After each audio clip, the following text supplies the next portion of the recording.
பொதுவா முருகனுடைய அவதாரம், முருகனுடைய வழிபாடு அப்படிங்கிறது எதற்காக? சூரனை சம்ஹாரம் பண்றதுக்காக அப்படின்னு நம்ம எல்லாருமே நினைக்கிறோம்.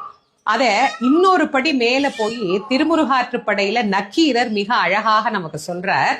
உலகம் உவப்ப வலம் ஏர்பு திரிதரு பலர்புகழ் ஞாயிறு கடற்கண்டாங்கு அப்படின்னு ஆரம்பிக்கிறார். உலகமே உவப்ப, உலகமே மகிழ்ச்சி அடைய அவதாரம் செய்தாராம். ஆனா நம்ம அந்த மகிழ்ச்சிக்கு மாறாக துன்பத்தை அனுபவிக்கிறோமே. ஏன்? துன்பத்திற்கு காரணம் வினைகள். வினைகள் எல்லாத்தையும் வேலவன் நீக்கிவிட்டால் நமக்கு வாழ்க்கையில துன்பம் எங்கிருந்து வரப்போகுது? அப்போ இந்த ஒரு பாடல் மூலமாக அருணகிரிநாத சுவாமிகள் அதை நமக்கு உறுதி செய்கின்றார். கெடக்கூடிய மனமே, நீ எதையோ நினைத்து கெட்டு போகிறாயே, நீ நினைக்க வேண்டியது முருகனின் சேவடி அப்படின்னு நமக்கு பதிவு செய்கின்றார். கெடுவாய் மனனே கதிகள் கரவாது இடுவாய், வடிவேல் இருத்தாள் நினைவாய் நினைவாய்.